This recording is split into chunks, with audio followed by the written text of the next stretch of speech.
नमस्कार, ANB news देख रहे हैं आप। मैं हूं आपके साथ पल्लवी राजपूत और हमारे खास कार्यक्रम हरियाणा चौपाल में आप सभी का स्वागत है। और चलिए अब शुरुआत कर लेते हैं खबरों की। राष्ट्रपति रामनाथ कोविंद चंडीगढ़ आज पहुंचे। चंडीगढ़ पहुंचने पर पंजाब के गवर्नर बनवारी लाल पुरोहित, हरियाणा के गवर्नर बंडारू दत्तात्रेय और सीएम मनोहर लाल ने उनका स्वागत किया। इसके बाद वह राजभवन रवाना हो गए। राजभवन से दोपहर बाद वे पंजाब इंजीनियरिंग कॉलेज गए। यहां राष्ट्रपति कॉलेज के 100 साल पूरे होने पर करवाए जा रहे शताब्दी जश्न में शामिल हुए। राष्ट्रपति कोविंद के साथ उनकी पत्नी सविता कोविंद भी चंडीगढ़ आई हैं। उन्होंने सुखना लेक के पास बने चंडीगढ़ के पहले बर्ड पार्क का उद्घाटन किया। यह बर्ड पार्क 6.5 एकड़ में फैला हुआ है। जनता के लिए यह बर्ड पार्क बुधवार से खुलेगा, जिसमें 20 प्रजातियों के 800 से ज्यादा पक्षी देखने को मिलेंगे, जिनमें अफ्रीकन लव बर्ड से लेकर अमेरिकन पक्षी भी नजर आएंगे। 5 से 12 साल तक के बच्चों के लिए 30 रुपए की टिकट रहेगी। वहीं 12 साल से बड़ी उम्र वालों के लिए 50 रुपए का टिकट रखा गया है।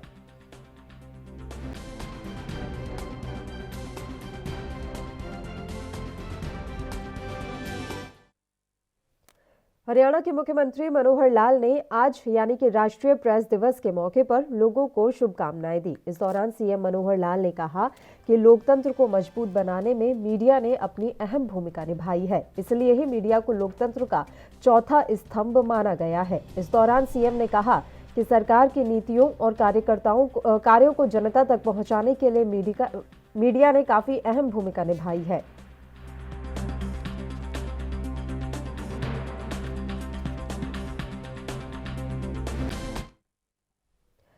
हरियाणा के गृह एवं स्वास्थ्य मंत्री अनिल विज ने कोविड को लेकर जानकारी देते हुए कहा कि पिछले लगभग 1.5 महीने से कोविड के मामलों की संख्या हर रोज 20 से कम है। स्थिति नियंत्रण में है, लेकिन हम फिर भी पूरी तरीके से तैयार हैं।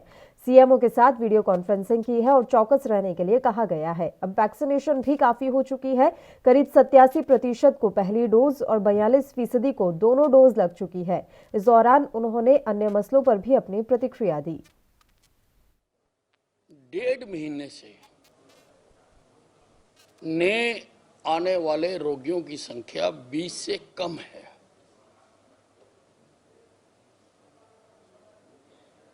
स्थिति नियंत्रण में है, लेकिन हम नजर रखे हुए हैं। हमने सभी अपने सीएमओस को अभी वीडियो कॉन्फ्रेंसिंग करके हमने कहा है कि चौकस रहें। काफी हो चुकी, लगभग 87% लोगों को पहली डोज लगाई जा चुकी है और 42% ऐसे लोग हैं जिनको दोनों डोज हम लगा चुके। इसमें मेवात का जिला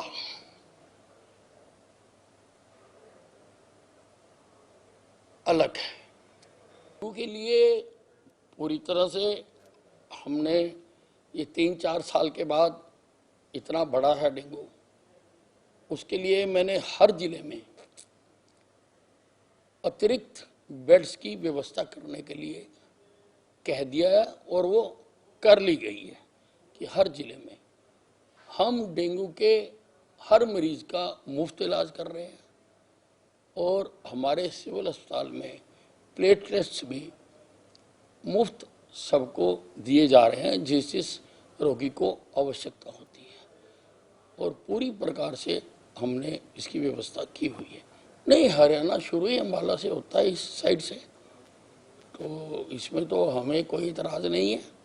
उनका आंदोलन है, वो यात्रा निकालें, धरना दें, भूख हड़ताल दें, करें, हमें कोई एतराज नहीं है। मैंने हमेशा कहा है कि हमारा प्रजातांत्रिक देश है, हर व्यक्ति को आंदोलन करने का अधिकार है, लेकिन आपको किसी की कार के शीशे तोड़ने का अधिकार नहीं है, आपको किसी को बंधक बनाने का अधिकार नहीं है, आपको किसी के कपड़े पाड़ने का अधिकार नहीं है।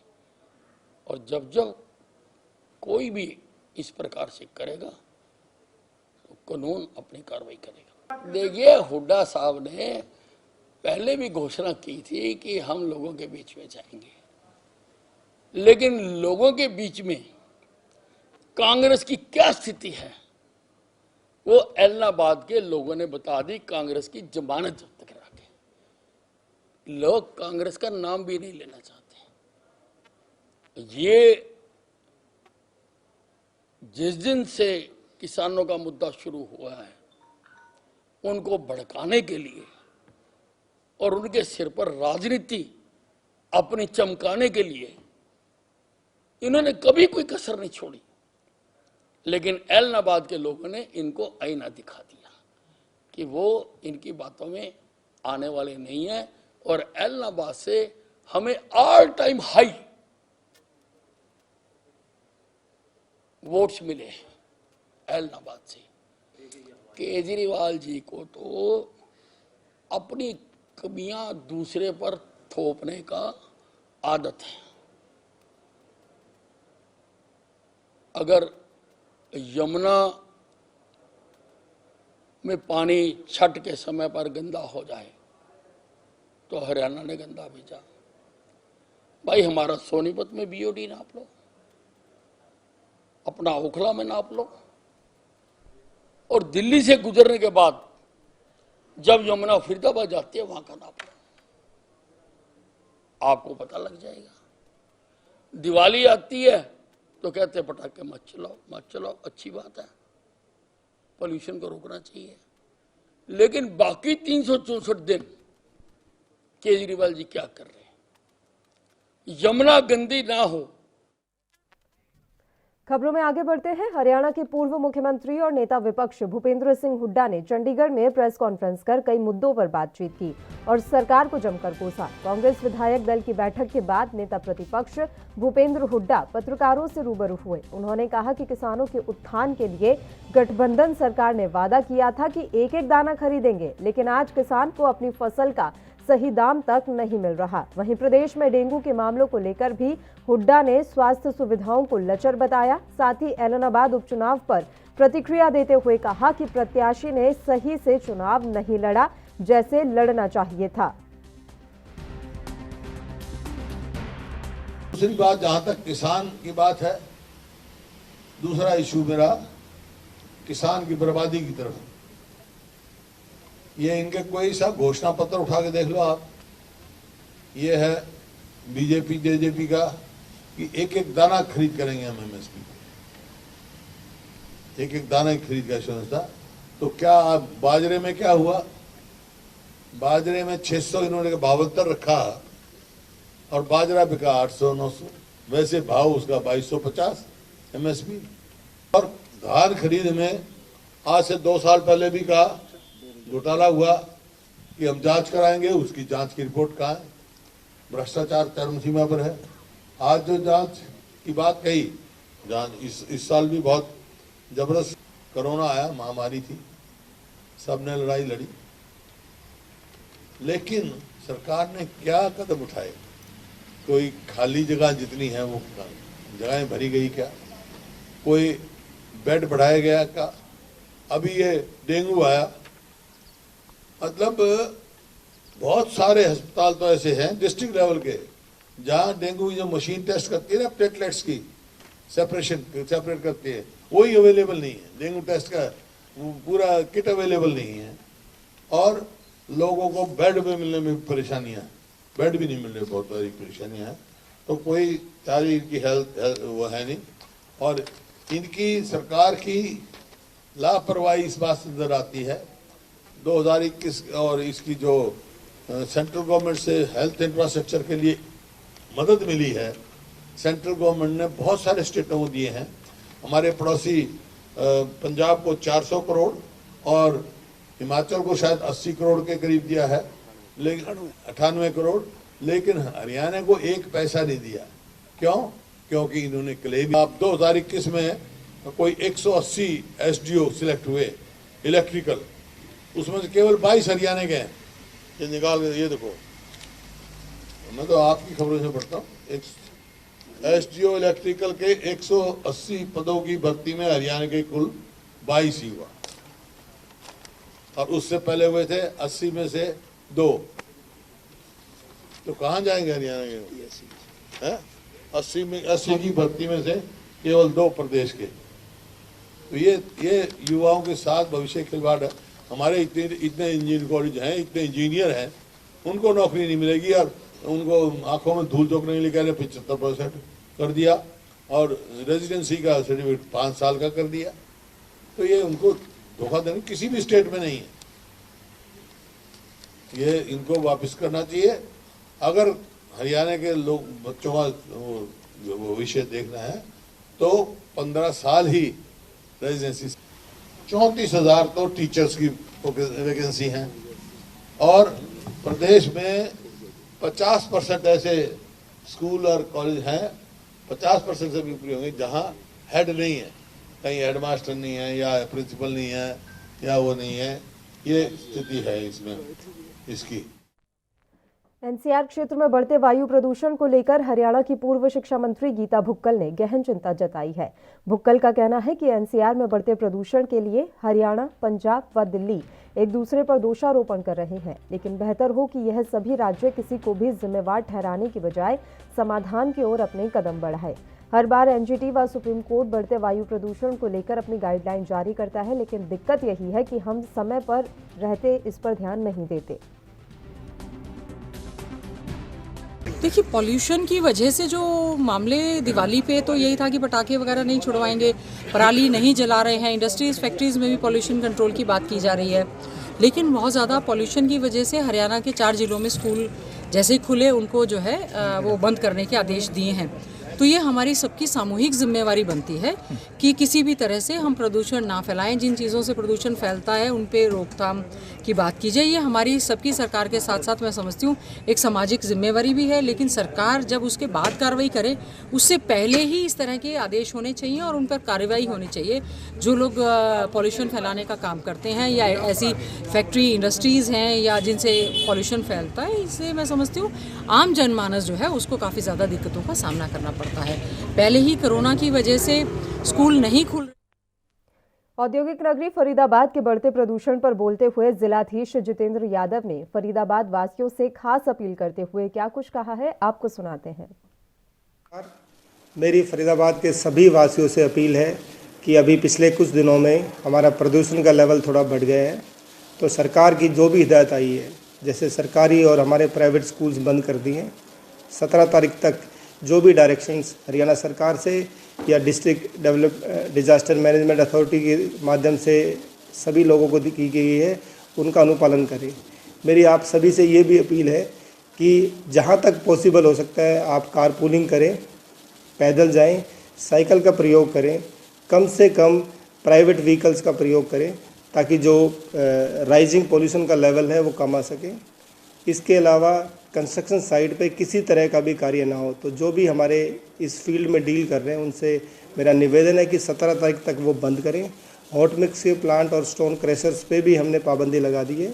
7 इंसिडेंट कमांडर्स हमने डिप्यूट किए हैं, उनको डिफरेंट जोन्स दिए हैं ताकि किसी भी तरह के वायलेशन वहाँ पर मिले तो उनको सीलिंग किया जाए और उस पर जो भी उचित कार्रवाई सरकार के। हवा में प्रदूषण का स्तर पहले से थोड़ा कम हुआ है। सेंट्रल पॉल्यूशन कंट्रोल बोर्ड के नेशनल एयर क्वालिटी इंडेक्स के मुताबिक सोमवार को अंबाला जिले का AQI 219 रहा, जो अब लगातार नीचे आ रहा है, लेकिन अभी भी जिले की हवा में प्रदूषण का स्तर खराब की श्रेणी में बना हुआ है। हालांकि उम्मीद है कि 1-2 दिन में यह मध्यम की श्रेणी में पहुंच जाएगा। अभी हवा में sulphur dioxide, nitrogen, carbon dioxide और अन्य जहरीली गैसों का स्तर लगातार नीचे जा रहा है। वहीं साथ लगते जिले कुरुक्षेत्र में भी हवा का स्तर काफी खराब है, जहां AQI 248 है। वहीं यमुनानगर का एयर क्वालिटी इंडेक्स 262 है। हालांकि अभी भी हवा के प्रदूषित होने से लोग सांस लेने में दिक्कत, गले में खराश, आंखों में जलन, खांसी और जुकाम जैसी दिक्कतों से गुजर रहे हैं। अस्पतालों में ज्यादातर मरीज ऐसे ही हैं। सांस व अस्थमा के मरीजों को प्रदूषण की वजह से ज्यादा परेशानी हो रही है।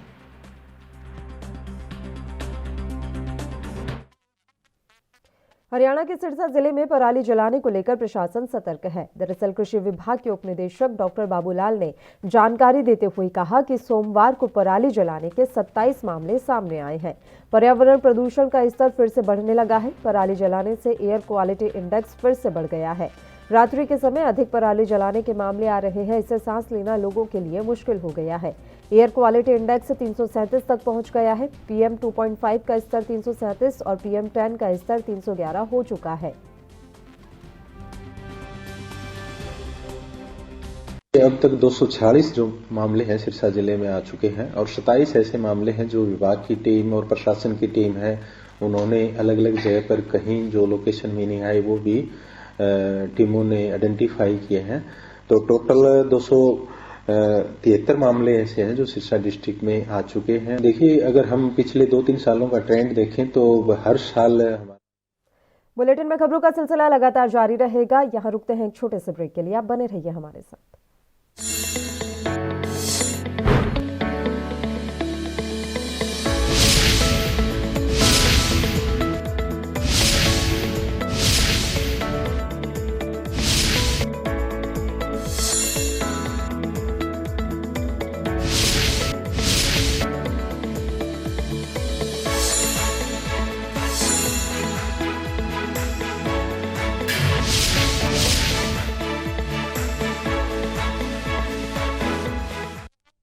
प्रधानमंत्री श्री नरेंद्र मोदी का सपना भ्रष्टाचार मुक्त भारत का और उसे साकार करती हरियाणा सरकार हरियाणा स्टाफ सिलेक्शन कमीशन के माध्यम से 400 से ज्यादा महिला और पुरुष की सब इंस्पेक्टर के पद पर पारदर्शी भर्ती।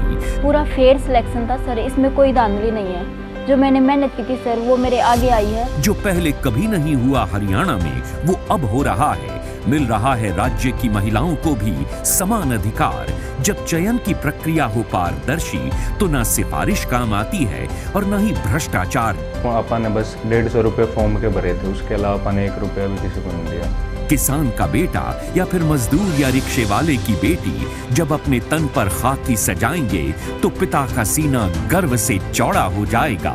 मुख्यमंत्री श्री मनोहर लाल के नेतृत्व में हरियाणा सरकार राज्य के युवाओं को समर्पित है।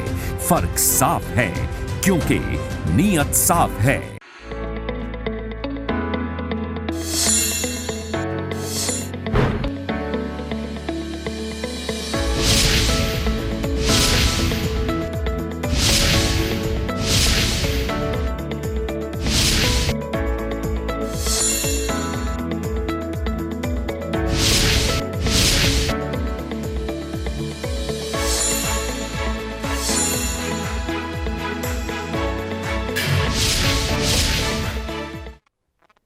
ब्रेक के बाद एक बार फिर से आप सभी का स्वागत है। बढ़ते हैं कुछ और खबरों की ओर। सिखों के प्रथम गुरु श्री गुरु नानक देव जी के प्रकाश पर्व को मनाने के लिए हर वर्ष सिख श्रद्धालुओं का जत्था पाकिस्तान स्थित श्री ननकाना साहिब के लिए रवाना होता है।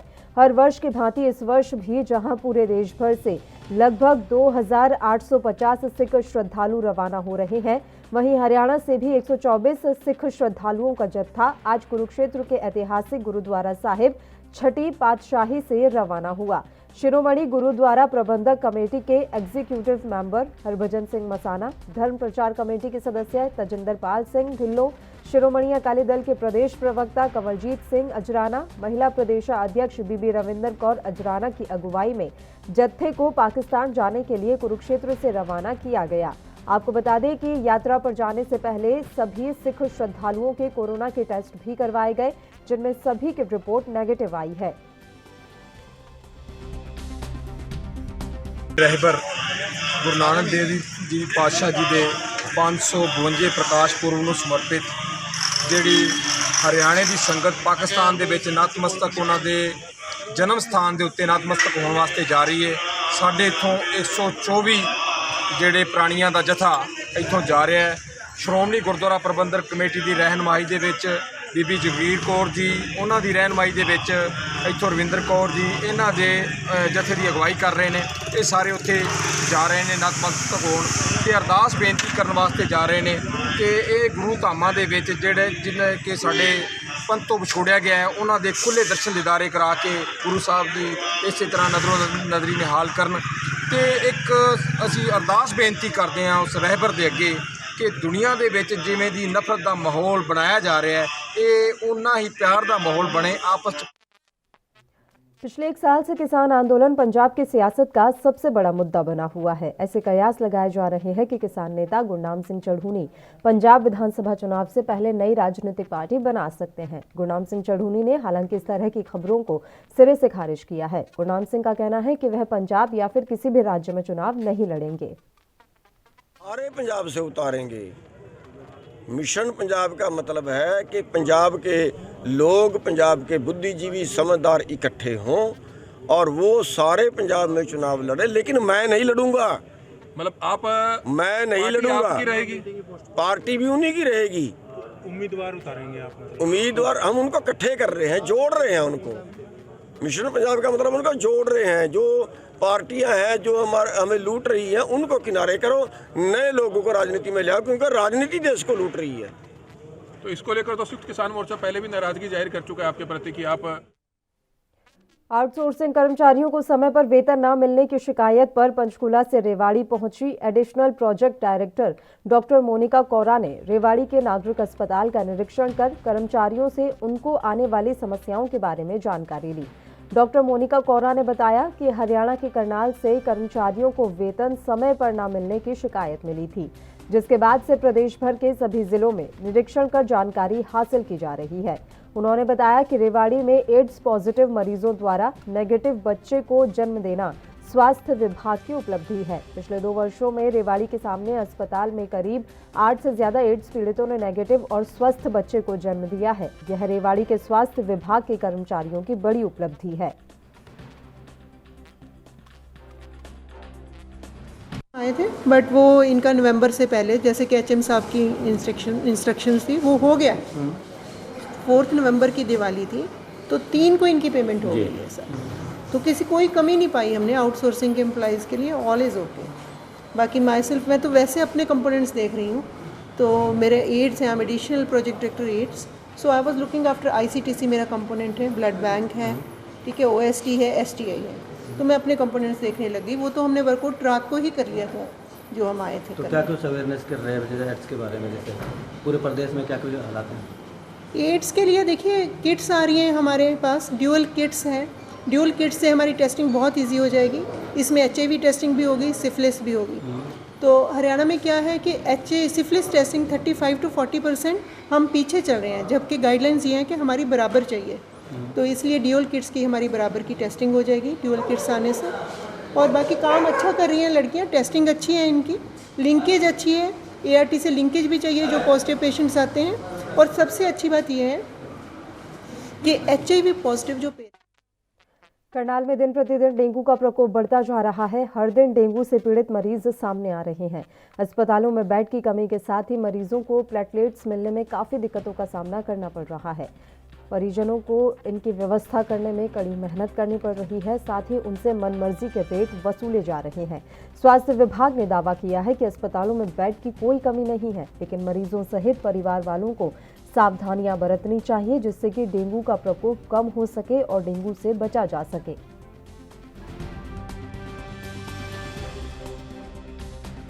देखिए, इसमें कोई शक नहीं है, पिछले कुछ दिनों से डेंगू के केसेस काफ़ी ज़्यादा पूरे राज्य में भी और करनाल में भी बढ़े हैं। और अब लगभग 186 केसेस जो हैं अभी करनाल में इस वक्त जो कंफर्म बाय एलाइजा हैं।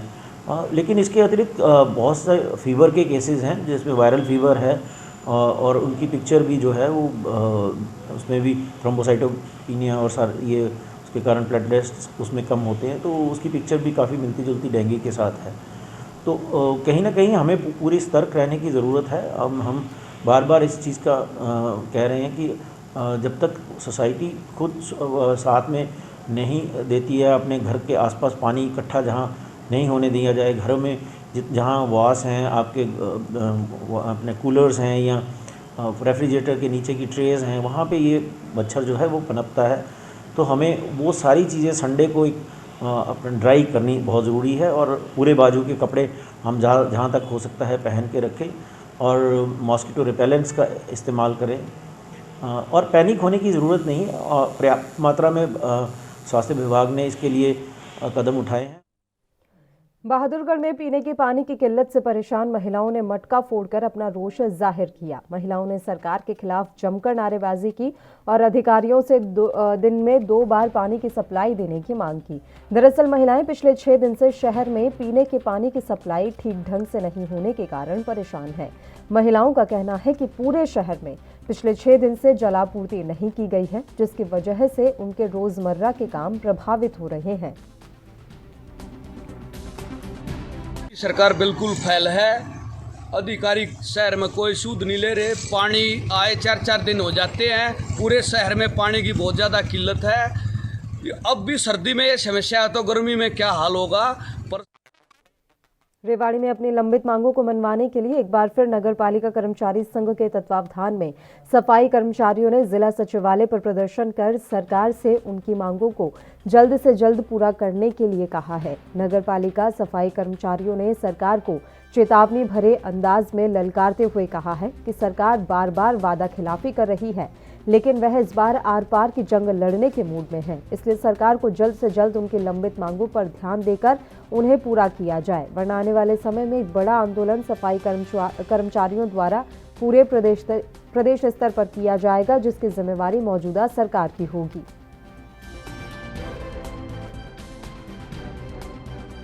अभी आपने हमारे स्टेट के नेता आए हुए हैं, सचिव साहब नरेश कुमार मलकट जी ने बताया, जो भी मांगे थी वो बस दर्शाई दी आपके सामने।